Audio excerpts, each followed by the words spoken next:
પાલિકાની સામાન્ય સભામાં ચંદ્રકાંત શ્રીવાસ્તવની રજૂઆતો. મહાનગરપાલિકાની સામાન્ય સભા અધ્યક્ષ વડી કચેરી ખાતે મળી હતી, જેમાં કોંગ્રેસ પક્ષના સિનિયર કાઉન્સિલર ચંદ્રકાંત શ્રીવાસ્તવ દ્વારા અલગ અલગ મુદ્દે રજૂઆત કરવામાં આવી હતી અને એક સમયે ફ્લોર પર બેસી વિરોધ પણ નોંધાવ્યો હતો. આજની સભામાં તેઓ દ્વારા ખાસ કરીને વડોદરા મહાનગરપાલિકામાં ચીફ ફાયર ઓફિસરની ભરતી બાબતની દરખાસ્ત આવી હતી, તે મુદ્દે વિરોધ નોંધાવ્યો હતો અને ધારાધોરણ વગર દરખાસ્ત ચડાવવામાં આવી હોવાના આક્ષેપ કર્યા હતા. સાથે સંજયનગર ઝૂંપડપટ્ટી તોડવામાં આવી તે બાદ મકાન ધારકોને ભાડા પેટે જે રકમ નક્કી થઈ હતી તે પણ ચૂકવવામાં નથી આવતી અને ત્યાં હજુ કોઈ સ્કીમ બની નથી. આ બાબતની રજૂઆત પણ કરી હતી. સાથે આ લોકોને તેઓની રકમ ચૂકવવામાં આવે તેવી માંગ પણ કરી હતી. સાથે આજવા ખાતે અતાપીનો મુદ્દો પણ તેઓએ ઉઠાવ્યો હતો. સાથે ટીપીમાં જમીન કપાત મુદ્દે ભ્રષ્ટાચાર થયો હોવાના પુરાવા સાથે રજૂઆત કરી હતી. બેન, આજે પાલિકાની સામાન્ય સભા મળી હતી.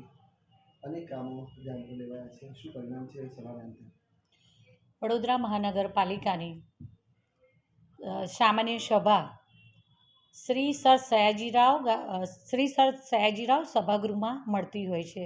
ત્યારે આજ રોજ મળેલી 5 વાગ્યાના સમયે મળેલી સામાન્ય સભા, જેમાં 7 કામો હતા, આ 7 કામો મંજૂર કરવામાં આવ્યા છે. તો આજ રોજ 5:30 કલાકે મળેલી સભા, આપણે સૌ જાણીએ છીએ તેમ વડોદરા શહેરમાં પોતપોતાના વિસ્તારનું પ્રતિનિધિત્વ કરતા મારા સૌ સાથી સભાસદશ્રીઓ દ્વારા આવી સર સયાજીરાવ સભાગૃહમાં મળતી સભામાં પોતપોતાના વિસ્તારના કામો અંગે ચર્ચા કરવામાં આવે છે.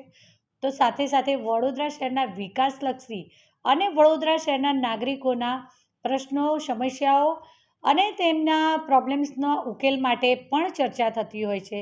ત્યારે જે કામોની સભા આજરોજ લેવામાં આવી હતી 5:30 કલાકે, આ કામોની સભામાં કુલ 7 કામો હતા, જેમાંથી એક કામ વોટિંગ દ્વારા અને બાકીના 6 કામ સર્વાનુમતે મંજૂર કરવામાં આવ્યા છે.